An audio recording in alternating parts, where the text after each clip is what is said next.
Yah. Hallelujah. May the words of my lips and the meditation of my mind be acceptable before you, O Yah, my rock and my redeemer. Hallelujah. Hallelujah. First and foremost, giving all honor and glory to the God of our forefathers, the God of Abraham, the God of Yitzchak, the God of Yisrael. To him and him alone are all praises due forever and ever. Hallelujah. Showing respect to the leader of D.C.B, Chief Prince Jediel Ben Yissaskar. To all of the men of the council, men, women, and children within the sound of my voice, I bid you all in the tongue of my forefather, Shabbat Shalom, Shalom Lekam. How's everybody doing today? Amen. God is good. Allow us to be here this week. Allow us to survive this week. With all of the things that are going on throughout this world, that the Most High God saw fit that we be here praising his name this day. We'll be in the book of Exodus, chapter 13.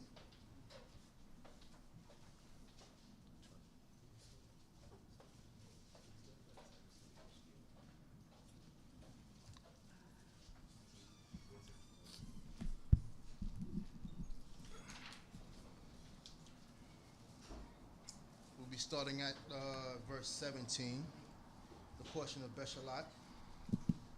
Just send it. See if you can transfer. We don't have an adapter. You don't have them? For a Type C adapter. Okay. So what I got to do is email it, right? Email. All right.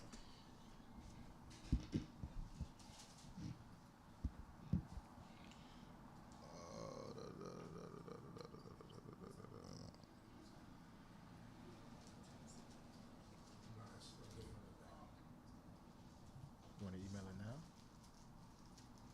No, I'm gonna take a little bit of time at the end, do it. Okay. I don't want to destroy the flow. Got you. Ready? No, I'm not. So I would like to start off by saying that our God is a wonderful God. Amen. And he's more greater than we can ever use words to explain his power, his love, his greatness, his impact. I went to see the movie Origin by Ava, I'm saying her name right, DuVernay. That lady is a genius. She's brilliant. The way she's able to tell stories and teach history at the same time as she's telling this story. I just thank the Most High God for blessing her work, and thanking the Most High for allowing her to bring forth a lot of truth and things that even though we may go to school and study certain things in our history, we don't know until somebody puts certain things before us. I'm going to spoil some things, I'm sorry. You know, we grow up going to school, torah, believing that we have a clear understanding of what our circumstances are and what our history looks like. And then in time, we come to find out that we probably have no real idea of what the situation is when it comes to our people. When she talked in the movie, the movie's based on a book called Cast. And she's trying to explain it was a real book that was written by a sister about how what we deal with is greater just than the color of our skin. It's about a caste system that they tried to create in America. And she also talks about how they repeated the same thing in Nazi Germany and how they actually have, I forgot what they call them in the word that they use to describe them, but the untouchables, they were once called the untouchables in India. That even up until this day, those people in India which are the darker skinned people, are made to clean sewers and dung because of their caste. That Nazi Germany used the American caste racial system on the Jewish people when they decided to excommunicate them, steal from them, make them the lower caste inside Nazi Germany. And they saw that the American system worked. And everybody knows that Hitler used American eugenics as his platform for the racial hierarchy concerning Jewish people. What I didn't know, that there was a study that a black couple did and a white couple did going into the South to try to understand the social dynamics of what racism looks like in this country. And they started to write down, and they were undercover. They were undercover. They were like, boom, we can't be exposed, because if the white people get exposed, they get killed. If the black people get exposed, they get killed. So they're in here trying to just figure out, what's this about? What's the classism about? And it goes beyond just the understanding of race, because there was a statement that was made in it. As the sister was doing research, she said, they knew it was a lie, because you would never let people who are filthy and debased and wicked raise your children. But it was whatever they needed to do to maintain class, and people use insult, depression, they use control to do things to try to maintain that class. And most of us don't know that this was what Europeans experienced before they came over to this country. At one time, it was just, King Richard and then the nobles and all of that stuff, and then you have these people called the serfs. The serfs were white people just like their hierarchy, but they were oppressive. They didn't make a certain amount of, pick a certain amount of food. They got beat. They got terrorized. They got insulted. And what you find that's funny and is also sad is that the learned behavior of the practice of what whites did to us in this country, we practice on one another. We try to deal with each other without dignity, respect, and honor, and think that the result is going to be okay. Like it's almost okay for us to downplay and treat each other like trash, and turn around and face the east and call upon the name of God.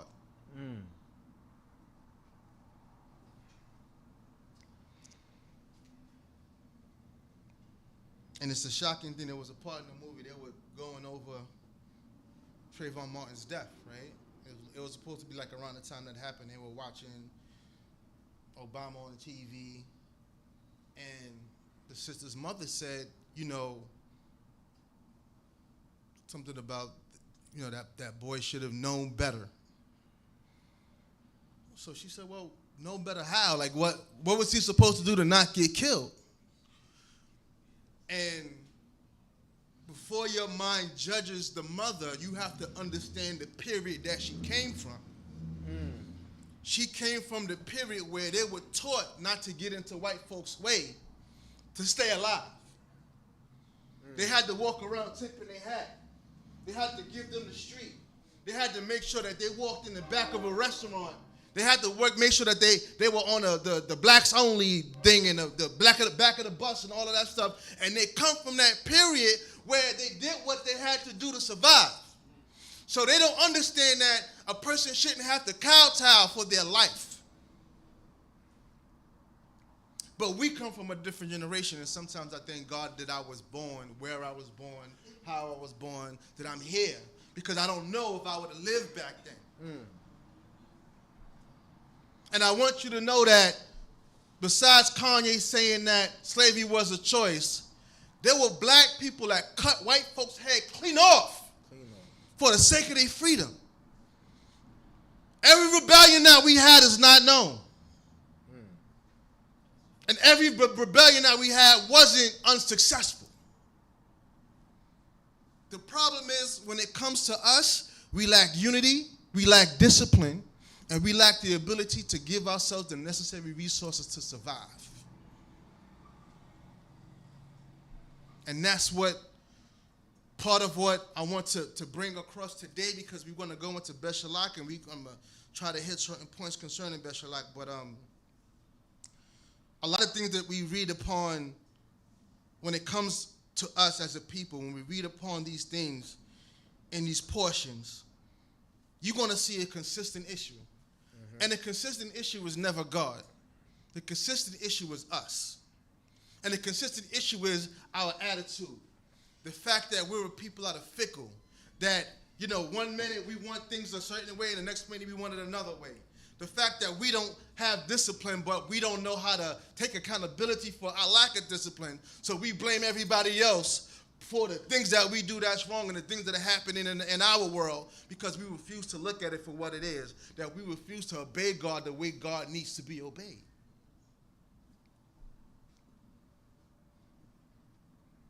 When God gives instructions, his instructions work. Not sometime, but all the time. So when you refuse to heed the instructions that God give you, is that God's fault? Is it Moses' fault? It's our fault.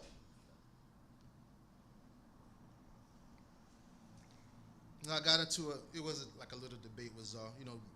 Zar likes to talk.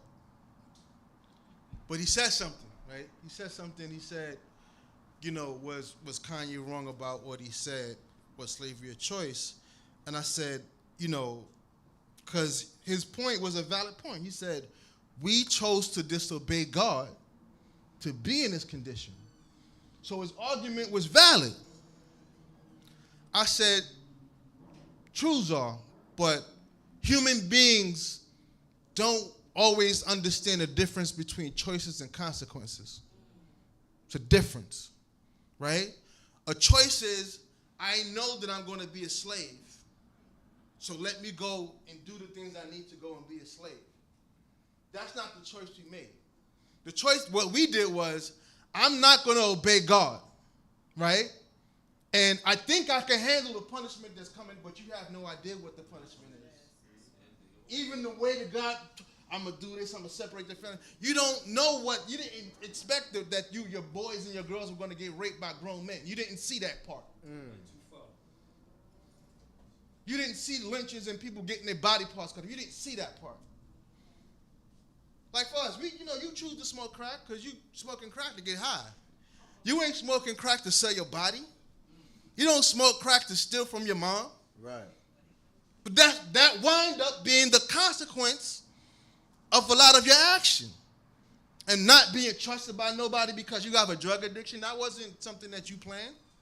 You just planned to get high. And that's why our decision-making process has to be very, especially when it comes to the way we work with God, it has to be very on point. Because oftentimes, we act like we men and women, and we act like we understand the consequences of our action and what's going to be down the pipeline. But you don't know. That's why you choose God to be on the safe side.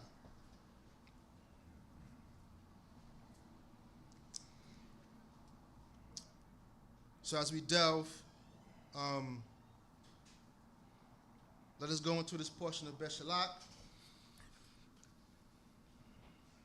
Exodus chapter 13, verse 17. Hallelujah. Hallelujah. And it came to pass when Pharaoh had let the people go, that Yah led them not by the way of the land of the Philistines, although that was near. For Yah said, lest peradventure the people repent when they see war, and they return to Egypt. But Yah led the people about by the way of the wilderness by the Red Sea. And the children of Israel went up armed out of the land of Egypt. And Moshe took the bones of Joseph with him, for he had straitly sworn the children of Israel, saying, Yah will surely remember you, and ye shall carry up my bones away hence with you. I want to start with one thing. The portion Beshalach, right? And it came to pass when Pharaoh had let the people go. Beshalach meaning what? Let the people go, or he let them go, meaning Pharaoh had let them go. I want to continue with an interesting point that Don Zakar made last week about the arrogance and the pompous behavior of Pharaoh. The portion, ironically, is called Beshalach, right? Let them go. But ironically, that's what he didn't do. Physically, right, it's one thing to physically let something go, but sometimes you got to let it go mentally. You got to let it go spiritually. You got to let it go. Pharaoh, in his arrogance, couldn't let go. He was still trying to hold on to his control. Even though he let them go a distance, he was still trying to make sure that he don't look bad or look like a chump in the eyes of his constituents and his people and everybody. And, you know, oh man, you just let them walk away like that? Yeah. Because remember, this is what we forget. This is not about Pharaoh just dealing with the children of Israel. This is about Pharaoh dealing with God. Mm-hmm. And what people don't know is Pharaoh would have never let the children of Israel go if God didn't smack him with plagues to force him to understand that you're dealing with something bigger than just a bunch of folks building cities and picking cotton and herding sheep or whatever you think. It's bigger than that. So their impact, or God's impact upon Pharaoh, got so strong that even Pharaoh's magicians and his counselors said, listen, we don't have any power against this. This is the hand of God. And what you're going to find funny, and I make this correlation because as I'm watching this movie, Origin, this society doesn't know that they're messing with God's children. So therefore, their punishment becomes so severe. If you see what's happening in this country lately, right? The climate is changing drastically. So in middle America, people are getting, what they had, a bomb cyclone or whatever they called it? People in middle America are getting wind storms and the below degree temperatures. And they said 80 people died because of last week, just because of the temperatures alone. Roadways, all types of things going on. And another place is flooded, another place is on fire. All types of stuff is going on.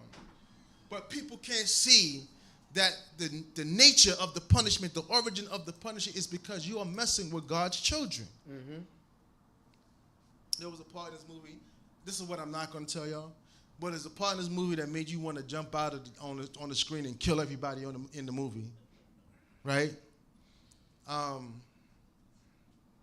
And I remember when I'm watching this, I remember we did a lecture at Restoration, the Valley of the Dry Bones 2, and Rabbi Benjamin's part, he talked about some of the stuff that was imposed upon us as a people, that when God says that we are going to be amongst a people who are no people, with no understanding, no culture, no mind state, you know we couldn't kiss one another in public.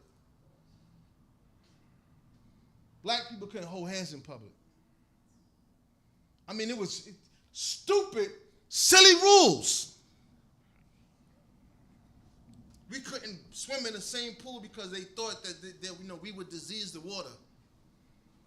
Ridiculousness that it got so bad that we started to believe it ourselves. But it was folly, it was foolishness that what do you have that you can really impose upon the people outside of your control? You can't say that you're smarter than them. You can't say that you're stronger than them. You can't even say that you look better than them. But you can impose that if you control that understanding. That's why you watch media. That's why we look at people talking about men in dresses. Oh, it's okay. No, it's not okay. It's not okay because we live in a world where people are making the effort to emasculate us, to destroy our ability to be the men we need to be. So if somebody comes out and they lash out at you for trying to emasculate them, they're just being a man. That's right.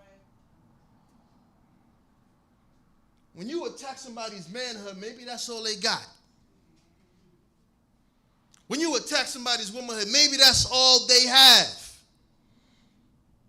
So before you feel that it's comfortable for you to try to destroy their dignity, if they stand up for themselves, you can't get mad.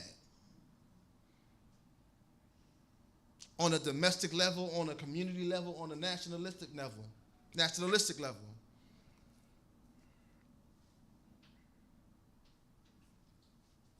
Remember, the Black Panthers started as an organization for self-defense. Mm-hmm. They weren't trying to attack anybody. They were trying to defend themselves against cops who were oppressing people in the community. Why? Because they were tired of their dignity being stepped on. So when we look at our journey and Pharaoh, who let us go, quote unquote,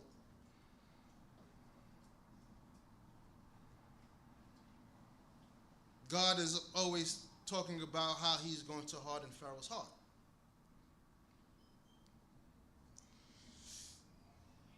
I want to put y'all onto something. You know, you really can't. Let me take that back. God can do anything he wants to do. But, you know, to harden a person's heart, they already have to have some of that evil inside of their spirit already. He's not going to put something in you that's not already there. He's going to manage what you already have in your spirit when it comes to how you're dealing with his people. So as we go on and notice that, you know, God is going to keep on hardening Pharaoh's heart, because Pharaoh is a person that's full of pride. So as soon as he turns around, anything that Pharaoh says, oh, y'all can go, he always changes his mind. And at this time, God already knows, because God is past, present, and future, that Pharaoh is going to change his mind. But just to emphasize one thing, Moses made sure that he kept the promise of taking up Joseph's bones, because remember, with all of this stuff and him being second in command of Egypt, whatever, Joseph knew who he was. I am not an Egyptian. I am a Hebrew. When it's time for us to go, y'all take my dead body. Yes, take my dead body with you and bury me in the land. Tamshi. Verse 20. And they took their journey from Sukkot and encamped in Etam, in the edge of the wilderness. And Yahweh went before them by day in the pillar of cloud to lead them the way, and by night in the pillar of fire to give them light, that they might go by day and by night. The pillar of cloud by day and the pillar of fire by night departed not from before the people. Chapter 14. And Yahweh spoke unto Moshe, saying, Speak unto the children of Yisrael that they turn back and encamp before Pi Hachirot, between Migdol and the sea, before Baal Zephon, over against his Sha'ir camp by the sea. And Pharaoh will say of the children of Israel, They are entangled in the land. The wilderness hath shut them in. And I will harden Pharaoh's heart, and he shall follow after them. And I will give me honor upon Pharaoh and upon all his hosts. And the Egyptians shall know that I am Yahweh. And they did so. And it was told the king of Egypt that the people were fled. And the heart of Pharaoh and of his servants was turned towards the people. And they said, What is this we have done, that we have let Yisrael go from serving us? And he made ready for chariots, and he made ready his chariots, and took his people with him. And he took 600 chosen chariots, and all the chariots of Egypt, and captains over all of them. And Yahweh hardened the heart of Pharaoh, king of Egypt, and he pursued after the children of Israel, for the children of Israel went out with a high hand. The Most High's a genius. He's telling you, yo, I'm going to set Pharaoh up, right? So I want y'all to go this way, because I'm going to harden his heart. He's going to come after you, but I'm going to set a trap. Now that they have us traditionally going through the Red Sea, and God parted the Red Sea. But in the Hebrew, it doesn't say Red Sea. It says the Yam Suf. Yam Suf is the Sea of Reeds. Right? If you know anything about the Sea of Reeds, the Sea of Reeds is actually, it's a smaller waterway But oftentimes as the wind blows, even today, you can get a clear walkway going through there based on the time of day that you're actually going over to that part. And it's tall reeds. When the water is not down, the reeds are real tall. And, you know, it makes sense because if you were driving a chariot, it wouldn't be intelligent to go through a bunch of reeds because it's going to get stuck. Your wheels are going to get stuck in the reeds. So you said, you know, I'm going to set them up, and I want y'all to go this way. And part of the issue is that, you know, you go through things in life, but you have to be careful of the people that are around you, because you have people that are around you that they'll gas you into making the worst decision of your life. How we let them go like that? You know how the streets is. You know, if I was you, but you're not me. You don't have my responsibility. God didn't put you in this position. So when you have counsel, have the right counsel. Don't have yes men and gas masters and people that are, you know, because two of the angry people can't be around each other because they're angry, right? And they one is going to feel another one's fire and, oh yeah, yeah. No. You need somebody at this point to help you think right. Not to make a worse decision or make an emotional decision that you don't need to make. And Pharaoh was about to make an emotional decision. He's not making a wise decision because God already proved 10 plagues. You can't beat me. I starved you with making water, making your water blood. I plagued you with frogs, gnats, lice. I plagued you with locusts. I plagued you with all of these things. I took away your firstborn.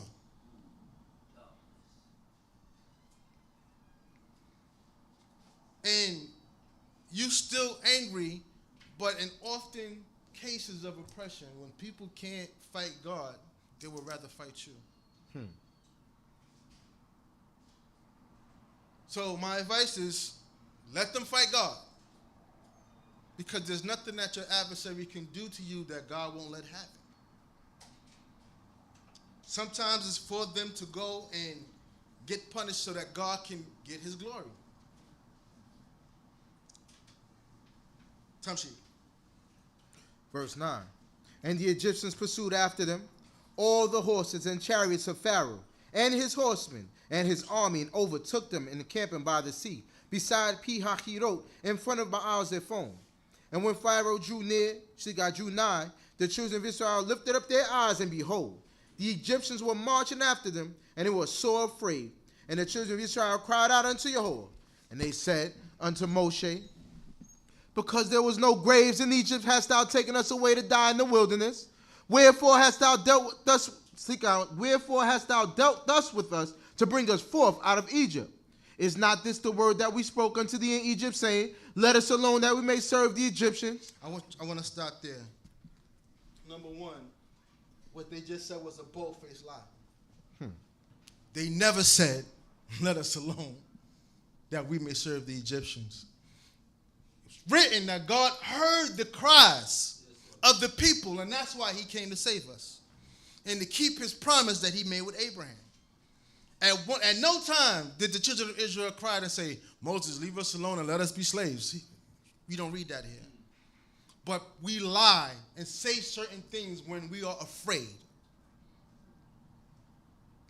And I want to flesh something out with this part, but I wanted you to make a mental note of this statement and this occurrence, right? Because this is going to be the first of many. But Tamshi. For it were better for us to serve the Egyptians than that we should die in the wilderness. And Moshe said unto the people, fear ye not, stand still, and see the salvation of Yahweh, which he will work for you today. For whereas ye have seen the Egyptians today, ye shall see them again no more forever. Yahweh will fight for you, and ye shall hold your peace. You know, it's a hard concept, and I'm going to be totally honest. Even today, as a man born in this way of life, it's a hard concept for us to grasp Yehovah fighting on our behalf. Because a lot of us are just taught to fight and defend yourself. Sometimes you got to let God handle it. Sometimes you just got to sit back and let God, because it's beyond you. It's bigger than you. And there's those times that, and I'm saying to myself, you a man that pray every day. But, you know that term, if you pray, why worry? If you worry, why pray? And you pray every day, but just the unknown factors of life get you in the point where, like, what's going to happen, what you going to do, whatever. Sometimes you just got to let go and let God. That's right. And let God handle the matter, because God is in the matter. And it's a shame on us, but, we forget that God is as great as he actually is. That's right. In the great things and in the small things. I was watching something that was on my timeline or something, but it was like these near misses, right? People are walking on the street, and all of a sudden the car comes, and they're like this close away from the car.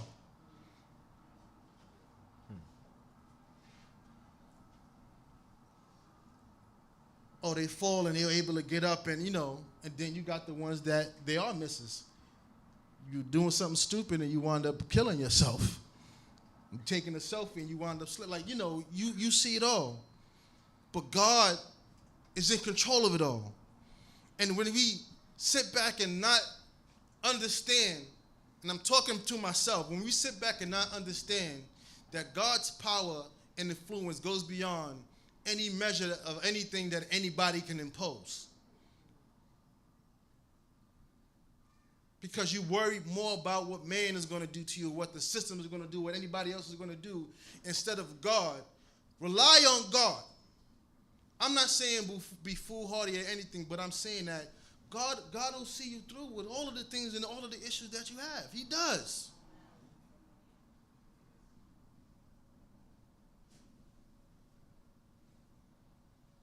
Because we talk about we believers in this and stuff like that, but are you really a believer?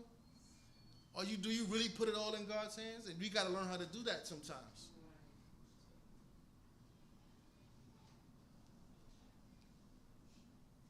Trust me, I'm a human being. I don't have all the answers, and none of us do. None of us do, and none of us are ever going to have all of the answers. Mm-hmm. But God, somehow, he explains the unexplainable. He can, you know the knot that you can never get out? He comes along and he just straightens out the knot. I mean an impossible knot. The knot that the only way to get that knot is you got to get some scissors and cut it. That's how frustrated, like, this ain't coming out. God can straighten out that knot and leave the whole line intact. That's why when we say we love God,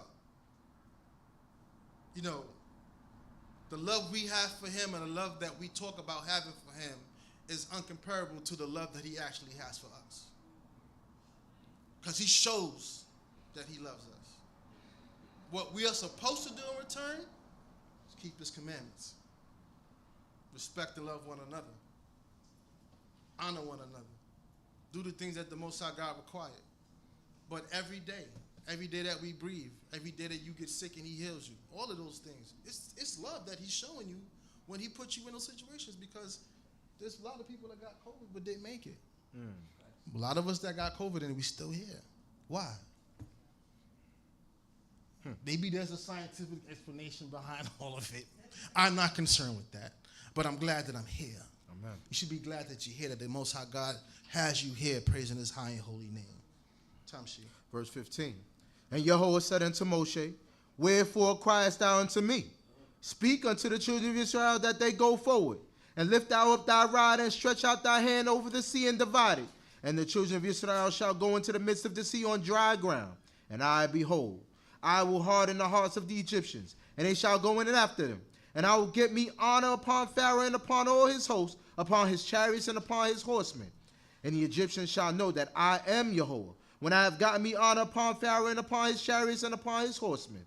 And the angel of Yah who went before the camp of Israel removed and went behind them, and the pillar of cloud removed from before them and stood behind them.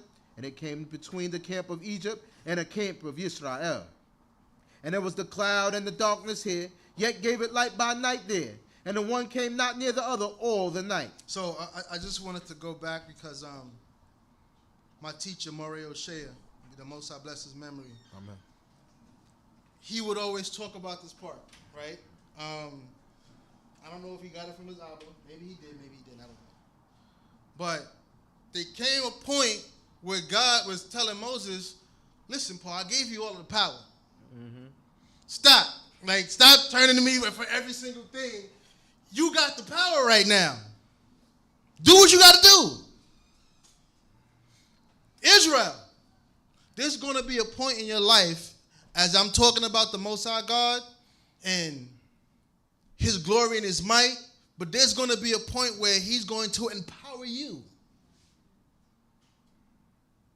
And it's not that you're not going to pray for success, and you're going to pray for success, but you're going to have to understand that he's giving you the power to make certain decisions, to move forward in righteousness. There's some things that you have to strengthen yourself in order to do. If it comes that we have some event and we're worried about certain things, sometimes you just got to go and push forward. Move forward.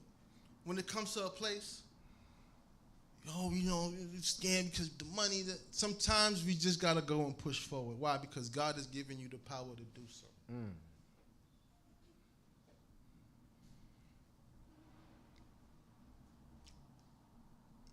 Yes. Fear is natural, but you see what fear does sometimes. Right. Fear gets to a point where you become blasphemous. Like God can't do what he needs to do in order to save us, in order to reward us, in order to give us the things that we need, because God can do it all. So we have to learn how to get out of the space of fear and do the things that are necessary for us to move forward. And as it says also, now behold, and I will harden the hearts of the Egyptians, and they shall go after them, and I will get me honor upon Pharaoh and upon all his hosts, and upon his chariots and upon his horsemen. That's right. And the Egyptians shall know that I am Jehovah. And it's a funny thing. You know that there's people, I don't know if you've ever experienced this, but have you ever had people try to disgrace Yah in effort to disgrace you? Oh, that religion, I don't know, and stuff like this, and Yahweh is your God and stuff like that. It's kind of primitive type of thing, whatever. They're better than the Most High God because they're trying to be better than you. Yeah, you still do that? I get that. You still do that stuff? Wow. You know what I'm saying? Like this. Yeah, these fringes, that don't mean nothing. And I find it funny that, these are people that they still celebrate Christmas but don't know where Christmas came from. You know what I'm saying? We do a lot of things. They'll put a cross on their tattoo, but they're not religious. A tattoo cross, but they're not religious. They do all types of weird stuff in effort to undermine, they don't know what they're doing, but they do stuff and say stuff to undermine you. Mm. Since I was a little boy, I couldn't go to the Christmas party, right? So sometimes when they were doing like Easter egg stuff, whatever, the teacher would tell my mother, "Well, have them in a separate room while y'all doing all of that other stuff." You know what I'm saying? And it didn't feel good. No, it didn't feel good. People having fun and running around, acting all silly, and you stand in the room and you just. But I value it because it increased my ability to have a sense of integrity when it comes to people.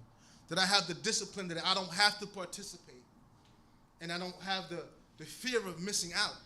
Right. Because that's what gets us. We feel like we always have to be around the group, or, you know, Adam, you don't always have to eat the apple, man. Just take a break. You can chill. You don't have to indulge on everything that everybody else is doing. You can maintain your integrity as an Israelite and fear God first. But you have this undermining of people, right? And in all of those things, the funny part about it is that those are a lot of the people that God will expose himself to. So when it says that, and the Egyptians shall know that I am Yehovah, it's not just about them knowing that we praise Yehovah, but God will show his might and his power to those people who doubt and criticize and point the finger at the fact that you had the discipline to maintain righteousness before God. Then Chief Prince was just telling us, he said the man is not alive no more. That's neither here nor there. But how he had this struggle with people telling him that I'm going to call you your birth name. You know what I'm saying? I'm going to call you 50. I'm going to call you your birth name. Instead of calling you, no, my name is Prince.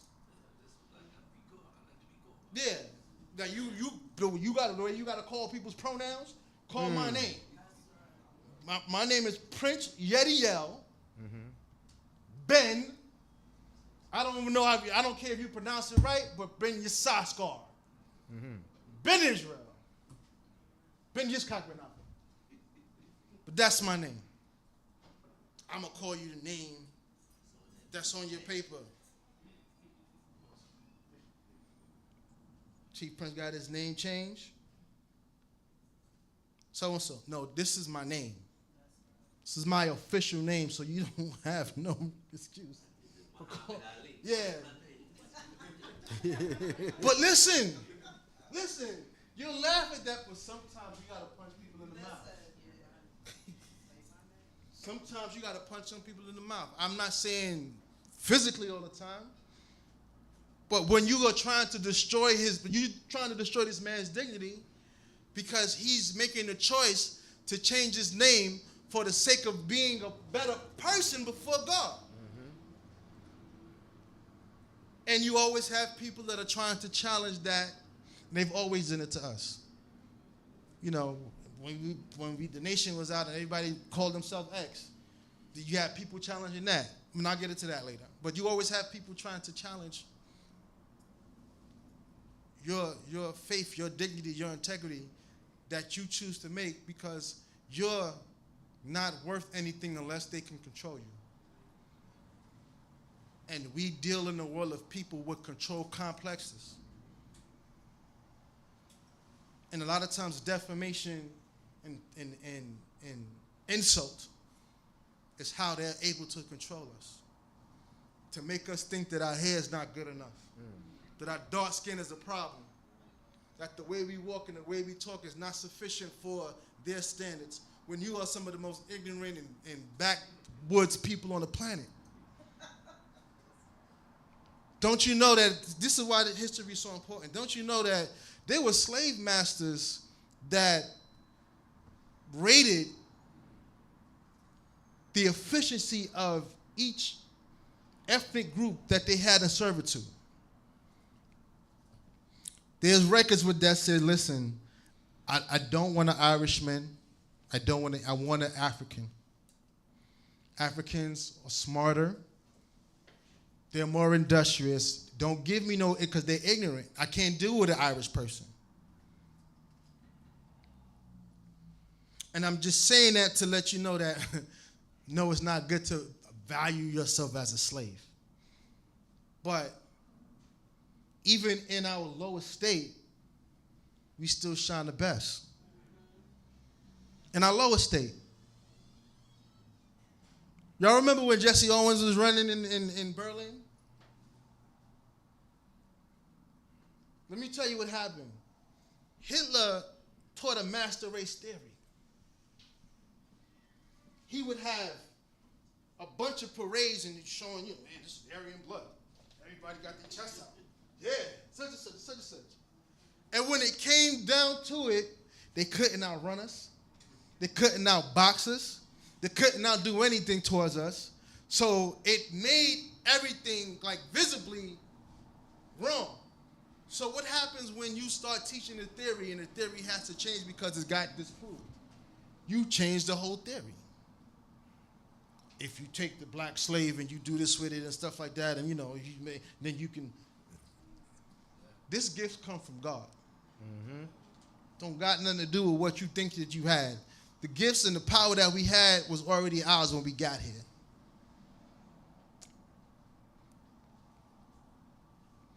Even today,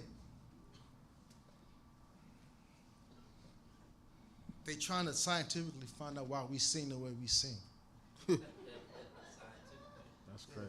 Oh, because they have broader thing in the wind in their bones. It's different, so therefore they can push out stuff like that. But when Adele does it, it's okay. It's okay. Nobody's looking at Adele's bones. That guy singer, Yebba. Yebba's one of my favorite singers. She's all white. She's dope. She's dope. She's dope. Too, but they learned when what's the name, the one that passed away from the drugs? Amy Winehouse. I used to rock her all the time. But she told you, she said, no, my father somehow used to listen to soul music, and I grew up on soul music because that's what she adapted to. But we are so great, and the world wants what we have. Y'all watch K-pop? I don't. You see somebody say who? Somebody will tell you. The younger ones will tell you what K-pop is, yeah.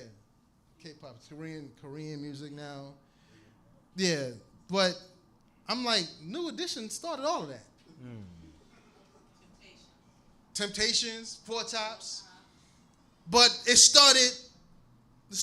We started it. And now it's going all over the world and it's becoming sensationalized. But I'm like, they can steal everything from us. And they don't give us acknowledgement for the greatness of what we are and with the greatness that God gave us. Yeah. They can take it and he doing dances and he doing all types of. I'm like, what's. But we saw it with Backstreet Boys. Right. We saw it already. And singing like, okay, they just bite in the style of what was started in the streets and in the ghettos and in the corners. Elvis is the worst, but at least at one time, Elvis actually acknowledged that he got his stuff from black people. You know what I'm saying? But I just need y'all to understand that there's a greatness in us that's inherited from God that people can't match. And oftentimes, when they have a problem with you, they have a problem with God, but God will always expose and show them that he's God. He will always show that he's God. And the sad thing is when you're not in a position to get it, because people are stubborn and people are, I don't know if you heard of the boxer Jack Johnson. Jack Johnson, what word would I want to use to describe him? He was beyond bold, right? Yeah, Jack Johnson. He paraded white women in front, and this was the time where this country was like at the height of racism. People got lynched every time Jack Johnson won a fight. They changed the rules to make Jack Johnson lose. They hated Jack Johnson. But Jack Johnson didn't care. Jack Johnson going to the club that he owned with a white woman. His car, yeah, but it had more to do with, a lot of them did that at that time to buck the system. Because it was like, I got your prize right here, like, here. I'm going to show you what I'm going to do with her tonight. You know what I'm saying? Like, but that's what it was about. It was the challenge that at that time, in the 20s, you walking around with a white woman, you got to be out of your mind. And he was bold enough to do stuff like that. I'm the heavyweight champion of the world. And if you looked at Jack Johnson, he looked damn near like a light. He's just nothing but a strong butt from slavery. Like, that's all. He just nothing but, he wasn't no fat, just lean muscle. They said to beat him, they had to change the rules and make the rounds go to like beyond 15 rounds and all types of crazy stuff. They was fighting at that time bare knuckle, right? Or they just had wraps around their hands, and or the gloves are so small. It's like you might as well be hitting with your fist. But it is through the greatness of some of our achievements that we magnify God. The key is a lot of them are missing Israel. A lot of them are missing the truth that we could provide. A lot of them are missing the righteousness that comes along with the talent. Once you are able to show, imagine if Michael Jackson and Whitney Houston were Israelites. Just imagine. Imagine if Muhammad Ali was an Israelite. Not that they weren't Israelites, but imagine if they professed the knowledge of the true and the living God to the world when they're knocking out their opponents and they're showing the world, I'm glorifying God in all of the stuff that I'm doing. I'm showing the Most High his praise in everything that I'm doing in my celebrity. Because it's naturally in us. We naturally have this impact upon the world, but we have to match it with God's glory. But God will always show and magnify himself to this world. He will show all of those people who doubt who he is, that he is God and God alone, and besides him, there is none. Verse 21. And Moshe stretched out his hand over the sea, and Yahweh caused the sea to go back by a strong east wind all the night, and made the sea dry land, and the waters were divided. And the children of Yisrael went into the midst of the sea upon the dry ground, and the waters were a wall unto them on their right hand and on their left. And the Egyptians pursued and went in after them into the midst of the sea, all Pharaoh's horses, his chariots, and his horsemen. And it came to pass in the morning watch, that Yahweh looked forth upon the host of the Egyptians through the pillar of fire and of cloud, and discomfited the host of the Egyptians. And he took off their chariot wheels and made them to drive heavily, so that the Egyptians said, let us flee from the face of Israel, for Yahweh fighteth for them against the Egyptians. You know what's so funny about bad decisions? Sometimes you want to go back and not make that decision, but oftentimes it's too late. Like I said, you said God made them to drive heavy. So it makes sense that they went through a sea of reeds, right? They went through something that was hard for them to get the chariots across, and they lost the wheels. Cassette here. So they're driving too heavy, they lost the wheels, and now what happened? They're stuck. They're not drowning yet. They're stuck. They can't move. They can't go nowhere. So if the water comes back, they're finished. And they're saying in their heart, they wish that they weren't in this predicament. They wish they can go back. They wish they weren't dealing with a Pharaoh that has a hard heart. I remember watching the movie Exodus, Gods and Kings.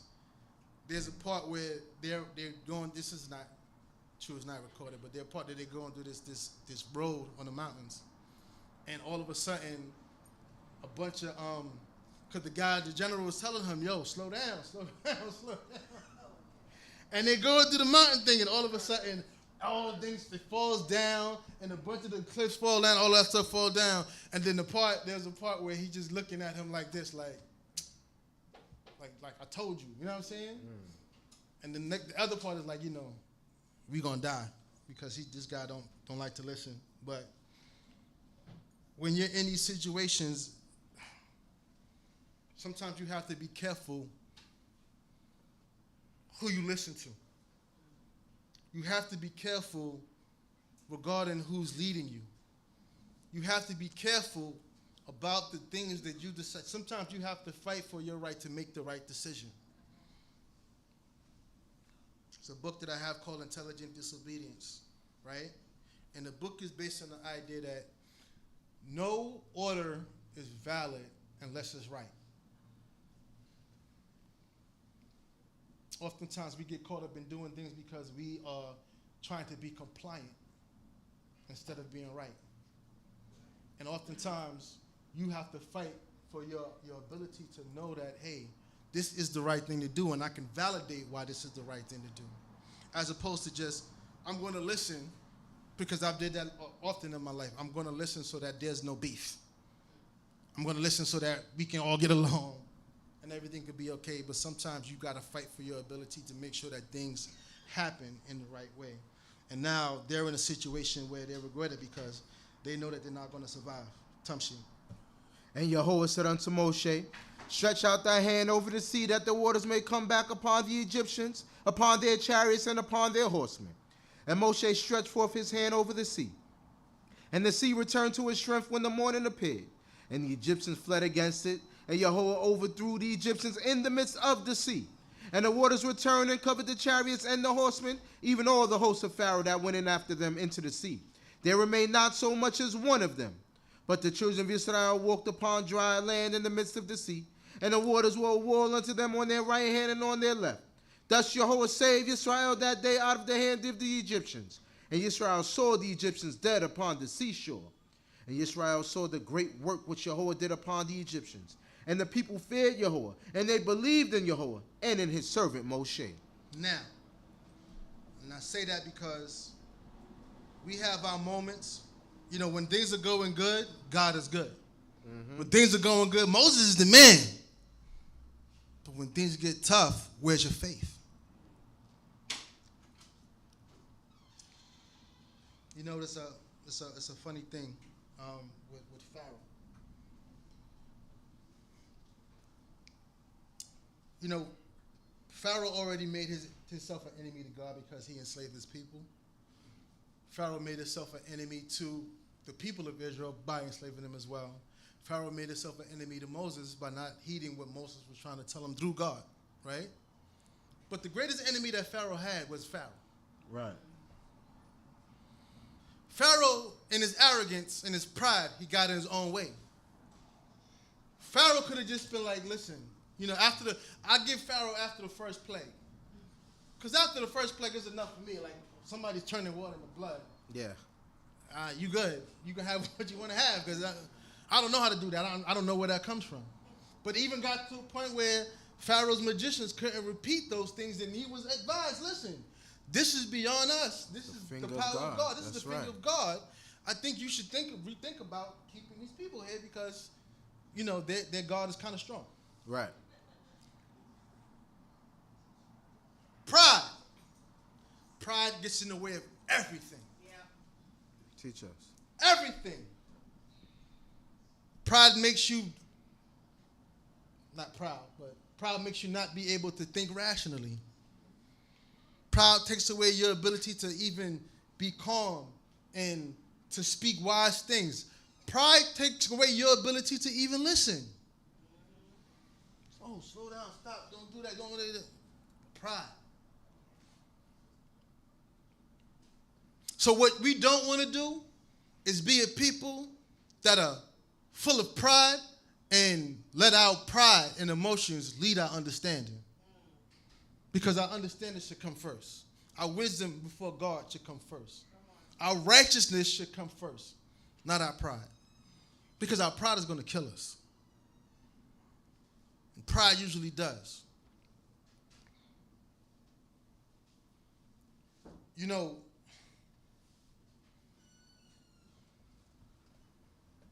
there's a part of me when I read this that I look at Pharaoh and I say, you know, not a big part, but I look at Pharaoh as a victim, right? And the reason why I say that is because if the victim part is the fact that you weren't a smart man. You weren't smart. If you were smarter, there was enough signs that came before you that would have made you, or the average man, stand down.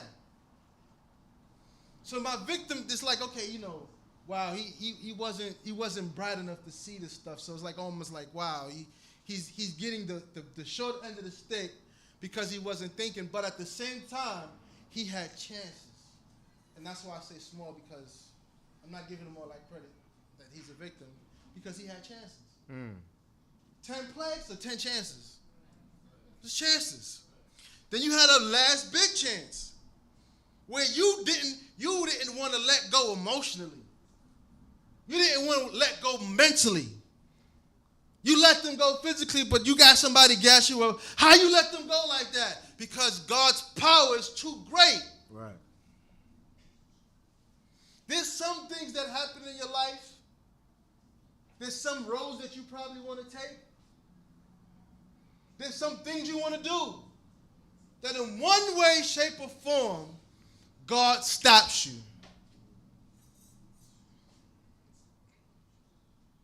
And then in another way, shape, or form, he gives you a warning sign, but gives you that ability to do it. Not permission, but the ability to do it.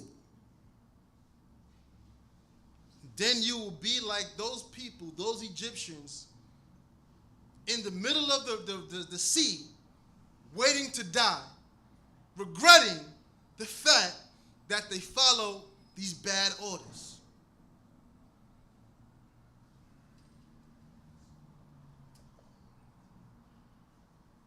Another thing is, because I know a lot of the soldiers that were there, they got pumped up. We're going to slice some heads off. Then we're going to let them get away. We're going to show that they God that we in control, yada, yada, yada, yada. Don't be anybody's yes man or yes woman.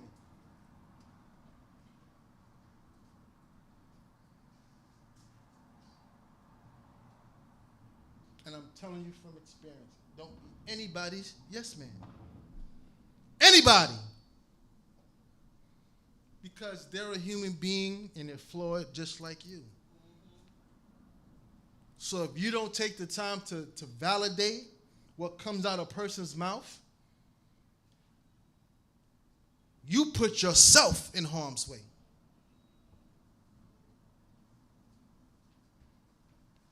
We are very superficial people. We won't take the time to find out the truth because we like the salaciousness of things. I like the story is juicy. I like the tea. And I like the tea when the tea is hot. But find out the truth of things. If you really want to know the truth, find out. Ask questions. And don't be ashamed. Yeah, if they're really your friend, they'll be your friend at the end of the day. But if they're not, then so be it. There's a man right now in his camp that chose truth over a friend. And people are giving him heat over that because he chose justice over a friendship. But it's right for him to choose justice because that's what God requires. And if you are truly my friend, you won't condemn me for doing what's right before God. Because that's what's right. Not what's favored. Not what's favored, because we side, we like light-skinned people stick together, women stick together, men stick together, dark-skinned people together, youth stick together, teenagers stick. We know us. We're very tribal. We're very sectish, cliquish. Yeah. Black on black on black on black, circles upon circles, crews upon crews. You on one side of the progress, I'm on the other side. I'm in building 302, you in building 305. We got to fight. You know us. It doesn't take much for us to have beef. And I'm going to tell y'all something. Organizations, marriages, your relationship, even with your children, it's all fragile. One wrong move and it can go away.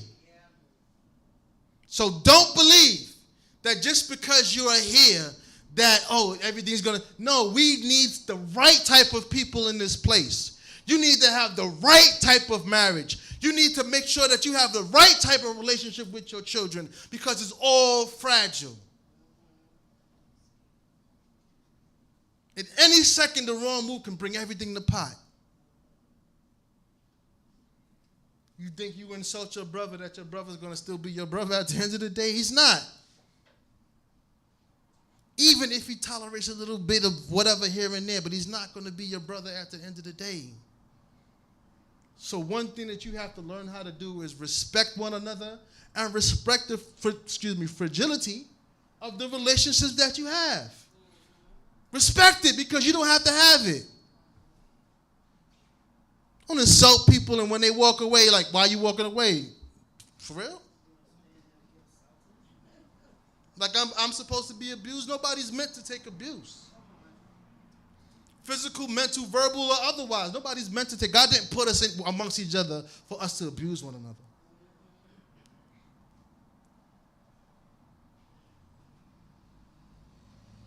So value what God has given you. Tamshi, if y'all see me leave, he's going to read the song and I'm going to rush right back because I got to grab my phone to do something. Chapter 15. Then sang Moshe and the children of Israel this song unto Yahweh and spoke, saying, I will sing unto Yahweh, for he is highly exalted. The horse and his rider hath he thrown into the sea.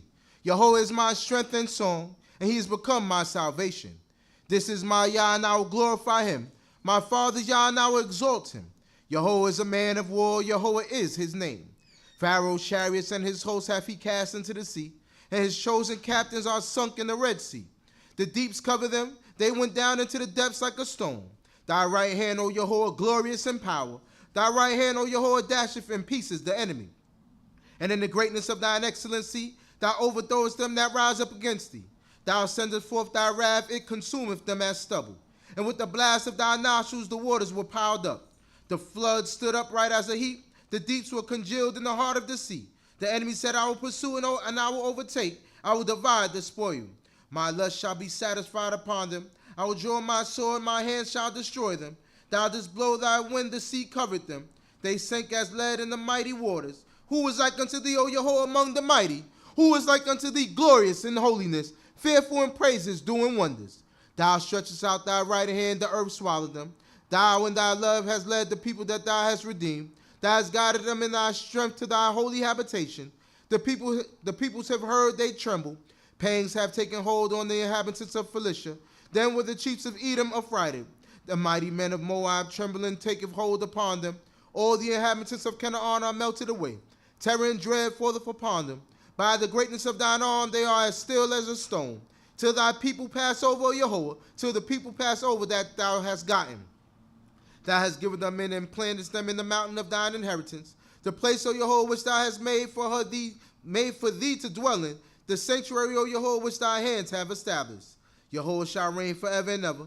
For the horses of Pharaoh went in with his chariots and with his horsemen into the sea, and Yahweh brought back the waters of the sea upon them.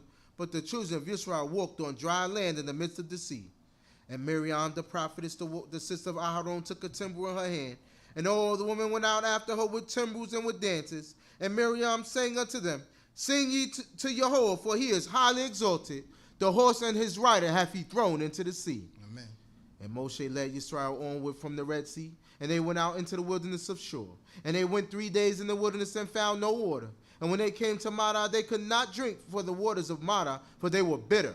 Therefore the name of it was called Marah. And the people murmured against Moshe, saying, What shall we drink? And he cried unto Yahweh, and Yahweh showed him a tree. And he cast it into the waters, and the waters were made sweet. There he made for them a statute and an ordinance, and there he proved them. And he said, If thou wilt diligently hearken to the voice of Yahweh thy God, and will do that which is right in his eyes, and will give ear to his commandments and keep all his statutes, I will put none of the diseases upon thee which I have put upon the Egyptians, for I am Yahweh that healeth thee.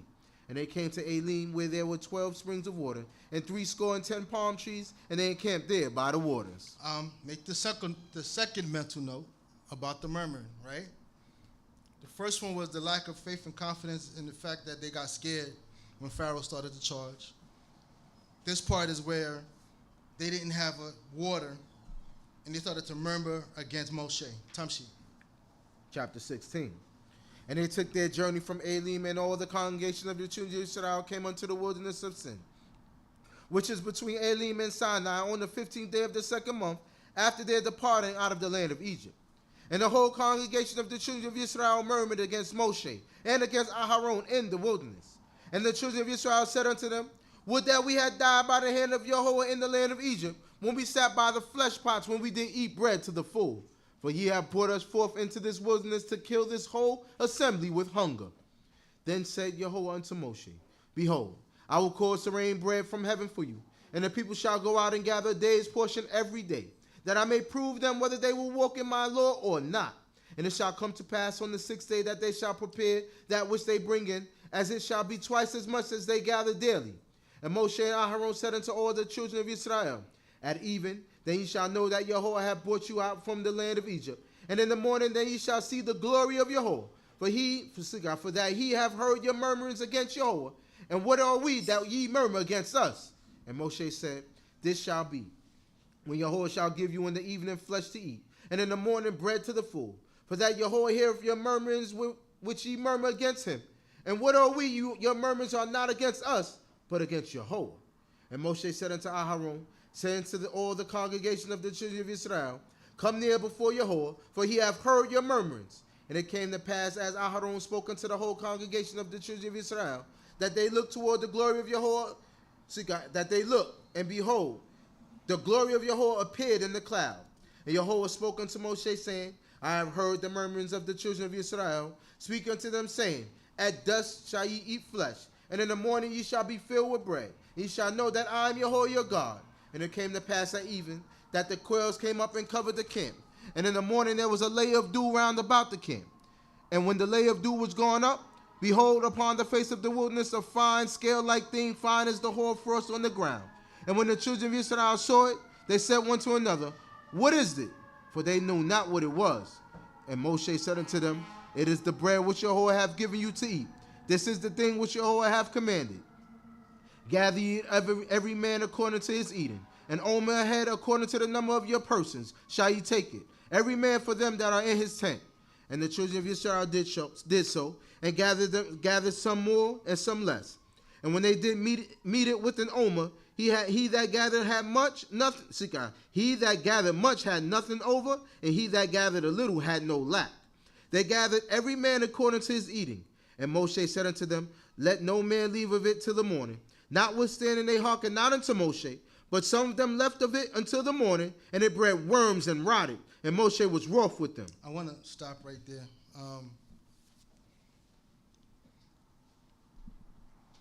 Brothers and sisters, as we are reading more of this, you are reading more of the attitude of the children of Israel when it came to how they dealt with God and how they dealt with Moshe. And as I said, I want you to keep on making these mental notes of how bad our attitude is starting to progress, right? And as you see, God and Moshe are patient with the people, especially God. God is not my wrath. He's not doing all that stuff. Like the people are murmuring, and these are not the times where they're being plagued or punished because of their murmuring. God is being patient. But let's understand a few things. It's not the fact that they asked for water. It's not the fact that they asked for bread. It's not the fact that they asked for meat. It's the fact of how they did it. Right? You want results, but you want to be nasty at how you request your things. Right. And think that the Most High God is supposed to accommodate your bad attitude. He did.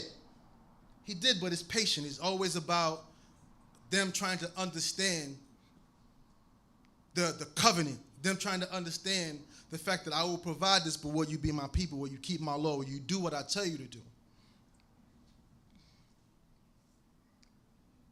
Everything revolves around the right attitude, the right tone. Some people say to you, watch your tone. Because tones are important. Tone is frequency. You can't just talk to anybody the way you feel and think that you're going to get a good response when you're giving me a bad energy. My energy is going to be according to the response that you give me. What you give me.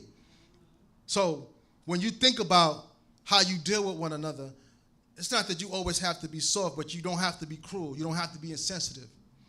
You don't have to be disrespectful.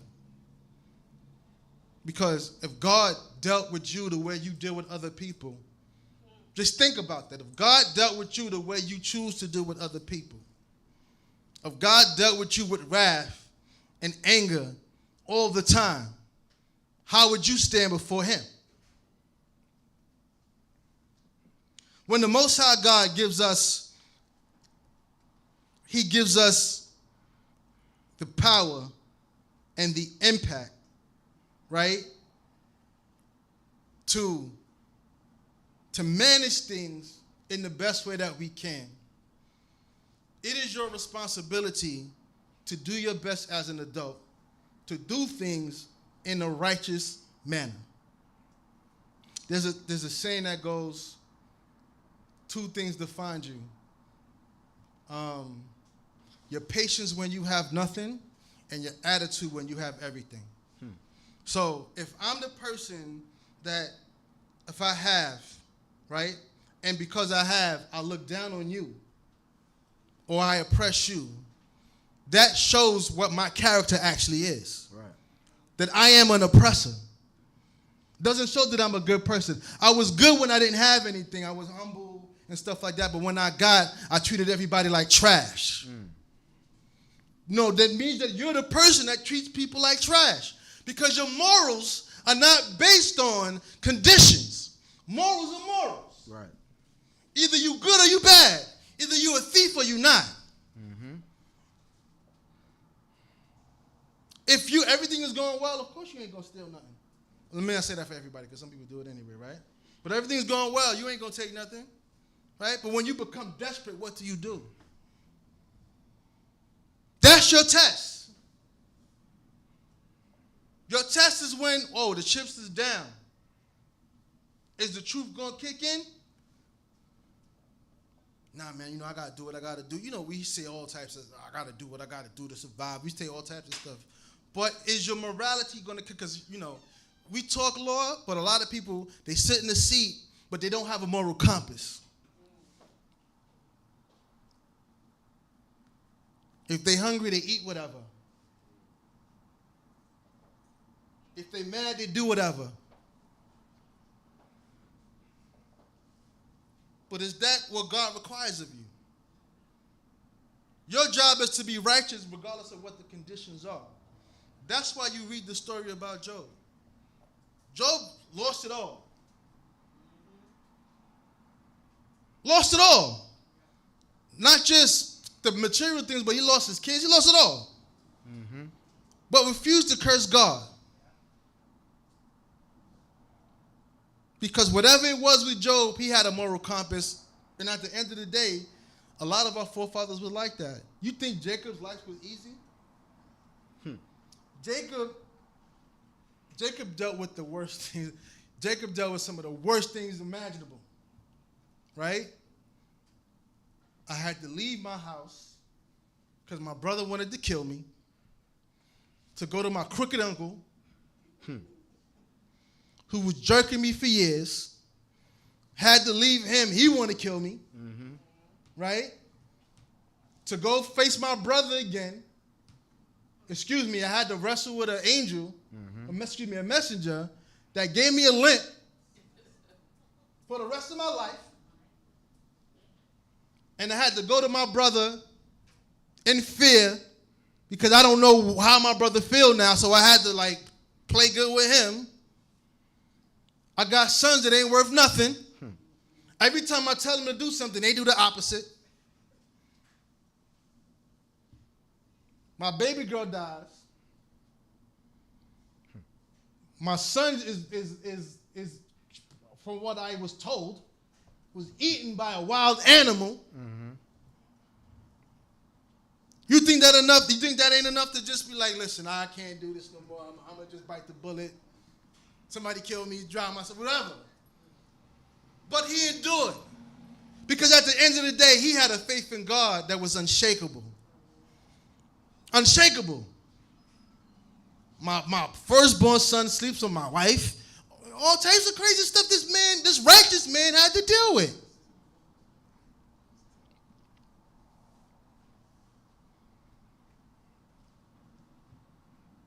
So I say sometimes when it comes to your morals, if your morals are real morals, then they're unshakable. They're not fair weather. They're not, oh, things is going bad, I'm not coming back to the camp for a while.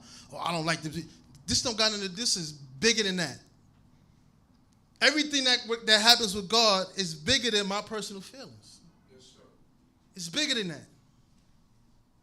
So when you think about everything that your forefathers, and even Joseph could have been like, listen, I'm sick.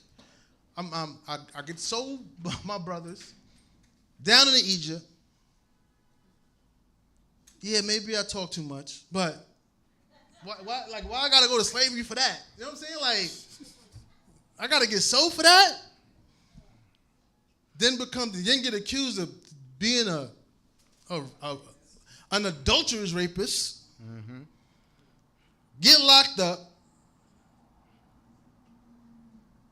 and have to deal with all of the drama because you're really in jail. It's not. You know what happens? The same things that happened in jail back then happen in jail now, and vice versa. I'm in jail. I mean, I'm important in the jail, but I'm in jail. But at the end of the day, God shows his reward. God shows his reward. And I say that because there's no time that you're going to serve God and not have to deal with the challenges that come along with life. There's no time that you're going to serve God that God won't test you here and there. Always happens. I never had the luxury of doing what I want to do. There's some people that just, when they want to do something, whether they call themselves Torah keepers or not. But I never had that luxury in my life. I could just go up and just do what I feel like. Just do what I want. I never had that luxury. Some of us never had it. So sometimes when you hear certain things about the discipline and whatever, because some of us grew up that way where we didn't have those options. We just couldn't do what we felt like. We were always under some type of order, restriction, somebody watching you. You can't do this, you can't do that, whatever. Even if they was doing it or not, it was always under something. So some things we may not be able to compute or understand. But at the end of the day, if you make any decision, make your decision be based on what righteousness requires of you to do. That's right. All the time. That's right. All the time. Because at the end of the day, if I'm mad, I'm still got to be righteous. If I'm hungry, I still got to be righteous. Right. I'm still required to be righteous. I'm still required. Sure, people get tempted to steal stuff. Wow, man. That chain look real nice. But you're not a thief. Or are you a thief? But that's what determines. In the desperate times is when you're tested the most. You ain't tested when everything's going right. There's food on the table, everything's going good. Why am I still? You still when you don't have it. Now that tests your morals, right? Your moral character, your fiber. But this is the reason why you serve God. You got to learn how to wait on God. Learn how to make sure that God will provide anything that you need and that you don't have to go out and do the wrong thing. Tamshi. Verse 21. And they gathered it morning by morning, every man according to his eating. And as the sun waxed hot, it melted. Oh, I forgot this part. So they were given clear instructions, right? Mm-hmm. And they didn't listen. I'm gonna say this, and it's gonna sound stupid to some of us, and it's gonna sound real rational to a lot of us. If you follow instructions, things might just work. They might. That's right. If you follow instructions, if God gives you instructions, there's things that God tells us to do, and He tells us what to do and how to do it as well. If we follow His pattern, things might work. Our struggles come because we are not following things the way God prescribed them to be followed. So when people, not so much people telling you things, but if people are reiterating the things that God already emphasized, and you chose to go your own path, stop blaming everybody for your drama. Because it's not them. It's you. Because it's always us that choose not to listen. It's always us to think that we know more than God knows. And a lot of us, whether we admit it or not, we think we know more than God knows. We got those periods where I think God would understand this. Or I think I can get away with doing certain things.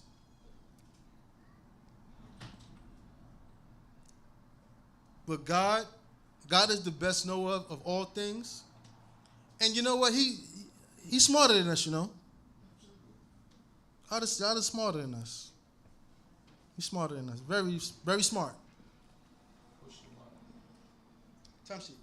And it came to pass on the sixth day, they gathered twice as much bread, 2 omers for each one. And all the rulers of the congregation came and told Moshe. And he said unto them, this is that which Yahweh have spoken.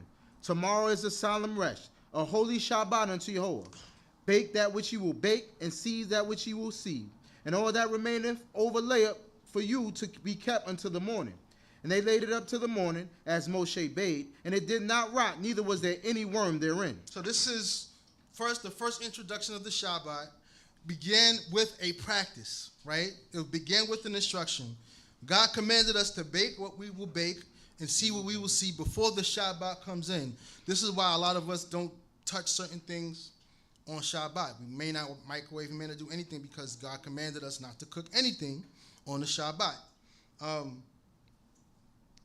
And we were required to make sure that we gathered twice amount of manna on the 6th day and to have that layover for the 7th day or the Shabbat day. And this is the one day you are allowed to lay over the manna and it not rot. Tamshi. And Moshe said, eat that today, for today is a Shabbat unto Yahweh. Today ye shall not find it in the field. 6 days ye shall gather it, but on the 7th day is the Shabbat. In it there shall be none. And it came to pass on the 7th day that there went out some of the people to gather, and they found none. And Yahweh said unto Moshe, how long refuse ye to keep my commandments and my laws? See that Yahweh hath given you the Shabbat, therefore he giveth you on the 6th day the bread of 2 days. Abide ye every man in his place. Let no man go out of his place on the 7th day. Now, this is not the commandment because some people are saying, oh, this is the part where it says that you can't come out your house. This was the instruction regarding the manna. Manna, correct. Right? He didn't want you going out looking for manna. Right. Abide in your place because the manna is not going to be there on the 7th day. So we come out with bowls. You know us, looking for manna. What are you doing? It's not going to be there. You were supposed to cook. God gave you twice as much on the 6th day so that you can have enough to eat on the 7th day. And we still didn't listen. Tamshi. So the people rested on the 7th day. And the house of Yisrael called the name of thereof manna. And it was like coriander seed, white, and the taste of it was like wafers made with honey. And Moshe said, this is the thing which Yahweh hath commanded. Let an omer full of it be kept throughout your generations, that they may see the bread wherewith I fed you in the wilderness, when I brought you forth from the land of Egypt. And Moshe said unto Aharon, take a jar and put an omer full of manna therein, laid it up before Yahweh to be kept throughout your generations. As Yahweh commanded Moshe, so Aharon laid it up before the testimony to be kept. And the children of Israel did eat the manna 40 years, until they came to a land inhabited. They did eat the manna until they came unto the borders of the land of Canaan. Now an omer is the 10th part of an ephah. Chapter 17. And all the congregation of the children of Israel journeyed from the wilderness of Sin by their stages, according to the commandment of Yahweh, and encamped in Rephidim. And there was no water for the people to drink. Oh, man. Wherefore the people strove with Moshe and said, give us water that we may drink. Did they ask? Give us water that we may drink. Everything is in the attitude, right? Tamshi. And Moshe said unto them, why strive ye with me? Wherefore do ye try Yahweh? And the people thirsted there for water. And the people murmured against Moshe and said, wherefore hast thou brought us up out of Egypt to kill us and our children and our cattle with thirst? You know how murmuring feels? Have you ever passed some people when they were talking about you? You know how that feels? And they be like, they going in, and you pass by. And sometimes they get a little quiet. And then they start right, and you can hear them start up. You 5 feet away, and you start back up. Yeah, you see how you looking at. But you got to think about a whole congregation doing it was Moshe. Yeah. Think about how you feel. Listen, brothers and sisters, you got to stop murmuring, right? I'm not saying, I'm saying in general, because you see that energy that you're putting out when you do stuff like that, it's not healthy. That's right. It's not healthy. How do you think it make people feel when you do? Sometimes if you got an issue with somebody, just confront them. That's it. Be a man or woman about it. Be like, let me talk to you for a second, bro. Chief over here used to say, I don't like the way your face looks. Like, he used to say stuff like that, but I'm not saying even say that, but whatever it is, be straight about it. Be straight about it. Be 100. Keep it a buck, like they say in the streets. Keep it a buck. You may start fighting later, but at least you kept it a buck. Tamshi. And Moshe cried unto Yahweh, saying, what shall I do unto this people? They are almost ready to stone me. And Yahweh said unto Moshe, pass on before the people and take with thee of the elders of Yisrael, and thy rod wherewith thou smotest the river, and take it in thy hand and go. Behold, I will stand before thee there upon the rock in Horeb, and thou shalt smite the rock, and there shall come water out of it, that the people may drink. And Moshe did so in the sight of the elders of Yisrael. And the name of that place was called Massa and Meribah, because of the striving of the children of Israel, and because they tried Yahweh, saying, is Yahweh among us or not? Very bold. And I want to discuss something, right? I want to talk about 4 men. I want to talk about Moshe. I want to talk about Marcus. I want to talk about Malcolm. And I want to talk about Martin.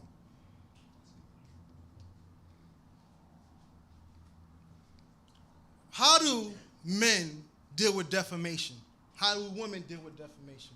How do you deal with the fact that you're trying to do something right before God, but there's people that are always saying the wrong things either about you or trying to deter your ability to do the work you need to do before God? We read Moses. We read all these instances, and I wanted to make sure we made these mental notes. With Moshe, they talked about Moshe bad. Forget about the fact that he helped lead us out the wilderness, that he was God's instrument, that, he provided us with the law, whatever. Anytime we got upset, Moshe ain't nothing. Why you got us out here thirsty? Why you got us out here starving? Why you got us out here? We should have been slaves in Egypt again. Why we out here and, we should have, why don't we just be slaves instead of having us out here to die? Why you have us out here, Moses? Moses.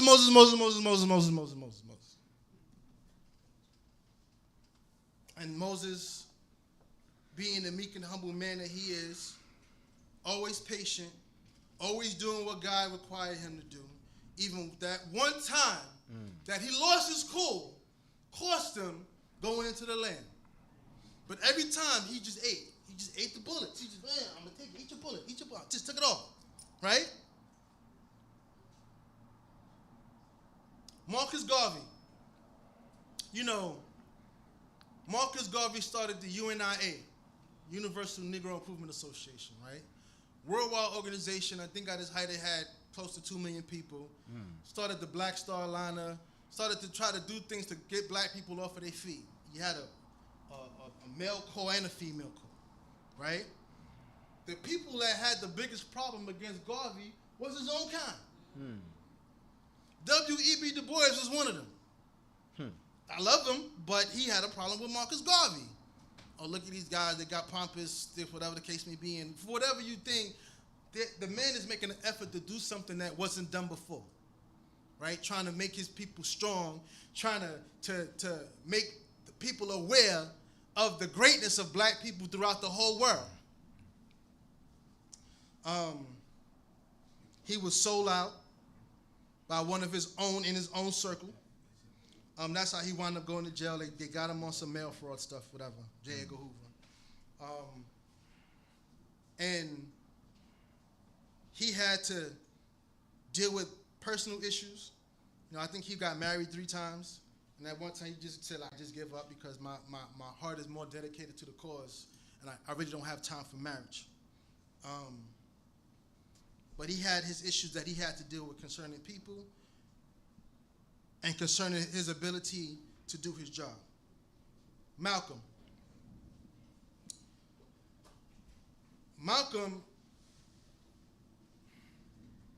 was a different man. And I say this because he said things concerning the institution of white America that were never heard before out of a black man's mouth. Right. The problem is there were so many people, even in the Nation of Islam, that were jealous of him, that he had problems even in his own circle. Right? Insults. Oh, he think he's Elijah's pimp. He's a puppet. He's this. He's that. All types of stuff like that. Who he think he is. Whatever. He want to be part of his family. All types of stuff he had to deal with.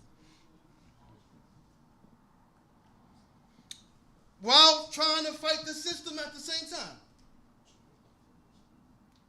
Because obviously white folks didn't like him.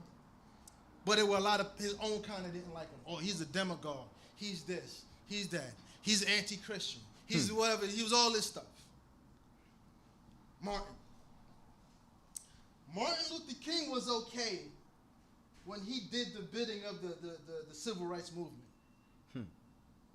When that stopped, when he decided to take the show on the road and went up north to places like Chicago to talk about the injustice of the social economy that's happening in all of the places, and he had a fight against America for poor people, poor black people, and he talked about reparations before anybody said stuff like that out their mouth.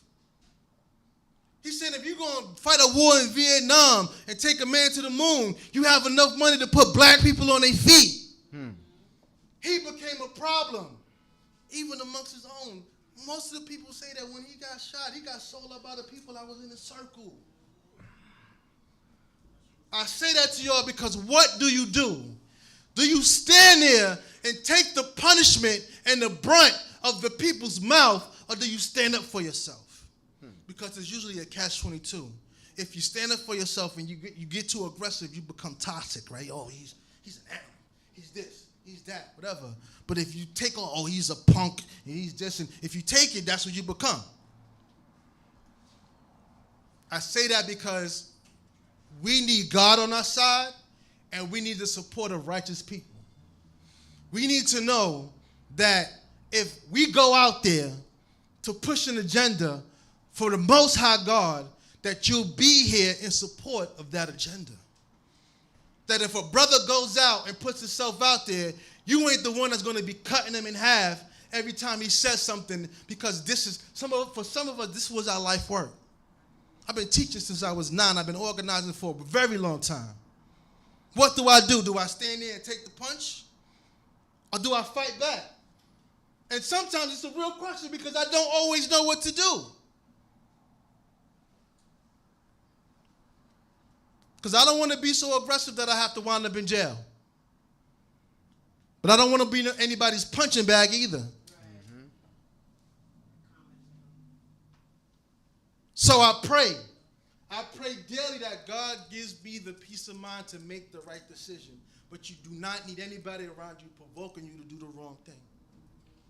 You do not need that. You cannot do God's work under oppression, under somebody's ill feeling, under somebody's insult, because you have to have the ability to do it. And I'm saying this because there are going to be challenges. You got to remember, Martin Luther King, I'm 48. Martin Luther King died when he was 38 years old. He was a young man when he died. So was Malcolm. Malcolm died at a young age. I think he was 39. These men died for their cause at a very young age. Nobody wants to be out there putting their life on the line for people that are willing to stab them in the back. And I say that because I want to even go back here. There's something with the Israelite that he feels comfortable with looking at the leader, regardless of what his situation is. You won't support him and you down him. They're assassinating Moshe every time they get into a challenge. Right. Every time something goes wrong, Moses ain't nothing. Moses is crap, whatever. You got to remember, in the certain portion of this book, his own two siblings talk trash about him behind his back.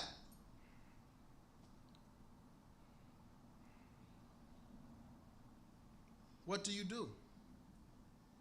And I'm just trying to give you an exposure because some people don't understand what we've dealt with for so long, what we are traumatized with, what we have to move past. Because we've been dealing with a lot because we grew up doing certain work and we need help, we need support. We need inclusion. We don't need a camp of people that'll sit here and see something going on and be like, oh, that's nice. It's not about that being nice. We need you to put your hand to the task. When it's time to move, can you move? I am not telling you to make the decision that you can't make, because maybe you can't do it. But if you can you? Can you give a hand? It's not about money. Everything ain't about kesef. Sometimes it's putting your hand and your heart in work that needs to be done. Because you can have a camp and people love you online, but when it comes to the actual things you do, you dripping with whack juice. You whack. Mm-hmm. You whack juice. Because when it's time to make moves and do the right things and go out there and make sure that the Most High name is glorified, we're unknown. We can't hide behind a camera forever.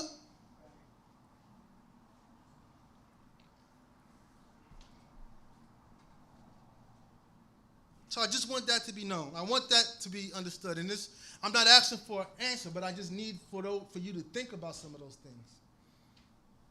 Because like a lot of times we always feel like we on God's side, but are you? If you condemn the person that's trying to make progress, how are you on God's side? Mm-hmm. Are you embarrassing us as an organization? How are you on God's side? Right. When I need you, for whatever reason, and you're not there, I'm not talking about anything crazy. You know what I mean? If you can just cook a meal, if you can do anything, you know what I mean? Like, give somebody a call. If it's small things and you can't do it, and as I said, sometimes I don't know who's here and who's not. I'm not talking about physically, I'm talking about spiritually in their heart and in their mind state. Because there's a difference from being physically present and being morally and mentally and spiritually present. Is different. There's people that are doing work for this camp that live thousands of miles away and hundreds of miles away. Because if they was here, they would want to be here doing the work. And this is not an indictment because partly it's our fault. If we don't have things for people to do, we can't get mad if they don't do nothing. So it goes two ways. But we need people to understand what it means to be a member of something is you have a committed participation into what you're doing. You know, if you join Alpha Phi Alpha, you're going to be stepping one day. You're going to be jumping up and down, hey, Alphas, or whatever y'all do. You're going to do that. If you're a Mason, you're going to put on that black tuxedo, that apron, you're going to do some signs, you're going to do something that Masons do. But if you're going to be committed to an organization to glorify God, when are we going to start to glorify God? Tamshi. Then came Amalek and fought with Yisrael and Rephidim. And Moshe said unto Joshua, choose us out men and go out, fight with Amalek. Tomorrow I will stand on the top of the hill with the rod of Yah in my hand. So Joshua did as Moshe had said to him and fought with Amalek. And Moshe, Aharon, and Hur went up to the... You value the people that God put before you. Value the prophets that he gave you. Value the men these men that I talked about, Marcus Garvey, Malcolm X, Martin Luther King, these were not perfect men. Yes, Martin Luther King had infidelity with his wife. He did all types of stuff. And, you know, Malcolm X, before he became into the nation, sold drugs, he did pimping, did all types of stuff like that. None of these men were perfect. But these people that God put before us, we should understand and have a sense of the struggle that comes with trying to make sure that your people are free. Because that's not a joke. It's not something that we can walk on and be like, oh, I'm going to just, because the Most High may put and inspire you to do that stuff. As we read this about Amalek, and I'm going to let him finish out after I make this statement. You know, as I talk about some of the things that we've done and we're trying to do, y'all remember when we went to see Birth of a Nation, right? I'm Zadik, it was me, Samal Zakal, Murray Iftak. We organized a day where we rented out the theater, and it was just all Israelites there, and we were watching Birth of a Nation. And if y'all remember, according to the research that Nate Parker did, Nat Turner had visions given to him by God to go and pick up arms against white folks, and he had a vision that to go and destroy Amalek.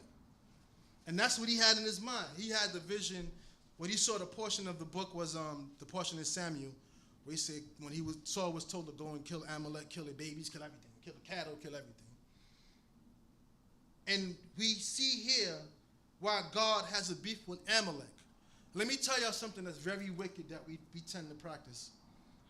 And that when you see this movie Origins, you're going to notice that.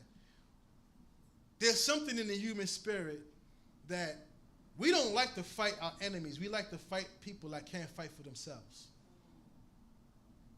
We like to fight the vulnerable and the weak. We like to be bullies and we like to beat up on people because we know that they don't have a response. So when God says that he will have war with Amalek forever, Amalek is not the white man, but what that represented was those people that are around you that are oppressing you for no reason, you have to get up and fight.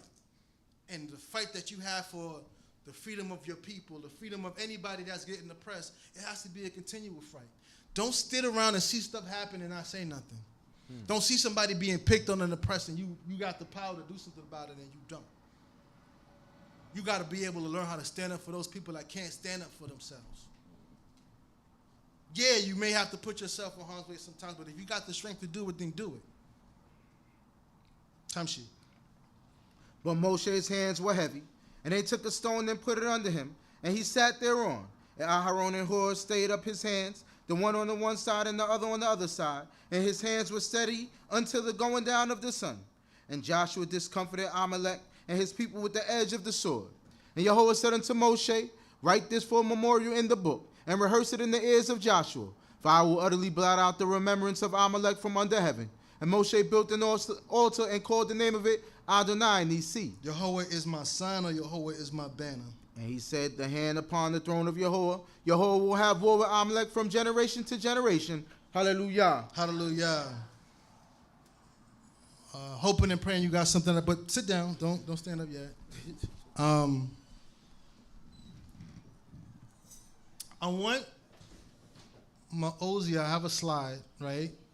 Now, the slide that I'm going to show you, I'm going to get most of the details about it because I don't know. It was over 10 years ago, right? I'm just going to, as I go through the slide, I'm going to talk through some of the things that we've done and now we're going to be looking to do. So I'm going to stop there. This was one of the first speaking engagements that we had. We organized ourselves. We got uniforms. We got a place that was able to hold people. And we started to have these speaking engagements. And you know what? People came. People came. And the funny thing about it is there were people at the camp that were more shocked about our level of presentation and organization at these events because a lot of people didn't have faith in what we were doing, but we made it happen. This actually took years for us to make happen because we always had struggles. We had internal fights. We had this, we had that. But it took some time. So I don't even know if I was speaking that day. But you have me, you have Chief Nathaniel, you have Yiftach, Ben Dan. Go to the next slide. Y'all see the head of security, right? Chief Elquana, Captain Elimelech, that brother, the name there is Brother Kayim. I don't know if you can see the other people that are sitting down. You see the Chief Prince? Yeah, in the white. And I think next to him is probably a clear picture is Chief Naphtali. May the Most High bless his memory. Go ahead. Okay, that picture. And the reason why Chief Nathaniel was sitting there, because he was doing the, he was doing the hosting, right? Like calling the people up, whatever, whoever was going to speak, whatever. So he was back and forth taking his notes, you know. I think Chief Alquana had the same position the whole day. I don't think he ever moved. But continue. Oh, so those are some baby mamas. That's my baby mama. That's my baby mama. That is Heath's Ema. That's looking into the camera. Yeah. Tumshi. I'm sorry, y'all. It's just as I said, Chief Alaquana had the same position, I think. And who took these pictures? Did Ema Sarah take these pictures? We don't know, right? I gotta ask Uz. I know we had the picture. I think Ema Sarah may have took these pictures. I'm not sure. But Tumshi. That's Rabbi in his uniform. Tumshi. Y'all see Niger, Ashet, Chief Uziel. That sister is Mayim. That is Magdiel's daughter. And this is the day that we got people in uniforms that was like, you know, we made it happen. You know, we got people in uniform. They probably would never wear a uniform, but the momentum was there. The energy was there, and people were willing to do that. That picture is dope, but this is like the extension of the other picture, but continue. You see that? Y'all see Deracia, Sister Deracia in the back, right? Everybody on point. Y'all see Judea. Church Avenue. That sister is Nish. That is Nish Locklear, the one with the, and you know, she put the little cape thing on. I didn't like it because it makes it seem like she was in charge, but you know, at the end of the day, I'm just glad that people were able to participate and get into the uniform. That sister, I forgot her Hebrew name. She was married to our brother.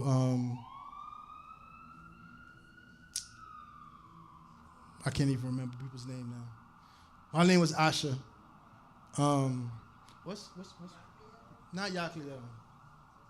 Asher. That was Asher's Isha. Nah, her name wasn't Lisha. Yeah, I know her real name was Asha. But I forgot her Hebrew name. Continue. So that was some of the way the presentation looked. Continue. That's it, right? At the table that they were at, what we had water, we had copies of our newspaper, we had our flyers, we had our booklets. We did another event similar to this at the same place where we had our different uniforms on. And then we led up to a Unity Shabbat. Myself, Wefqua, Ashet, Chief Meku, Uziel, all of the brothers that were put together. We organized that. I don't have pictures of that. I wish I had pictures of that as well. But the way that looked was like awesome because we had the aisles. And all of the sisters were in their uniforms and they were in the aisles. And all of the brothers were around the whole auditorium. And I'm saying that because we can do it. We can do it. We don't have to be whack juice. We can have the impact we need to have in the community so that people can see that Israel is just more than something. And this is part of what a lot of the issues are because where's our discipline when it comes to glorifying God? Certain things we need to get back to because we've done it before so we can do it again. So I just wanted to give those pictures out as a reminder like, hey, we put in work. And do we got to put in more work? Yeah, but now it's like some of the next generation, we got to step it up. We got to step the game up. It can't be just I'm walking in, I'm taking a seat, you know, we just chilling, we good, we having parties, whatever, but God's name needs to be glorified. And there's a job that we have to do. Yeah, I took everything from the Nation of Islam. I took everything from the Black Panthers. I took all of that stuff. I read about what they did, and what they did wasn't that hard. It was just about a matter of commitment. It was just a matter of commitment, and we can make these things work again. Hoping and praying you got something out of what was brought forth. Thanking the Most High God for all things and everything. And hoping and praying that he keeps us safe for the week to come. Hallelujah. Hallelujah.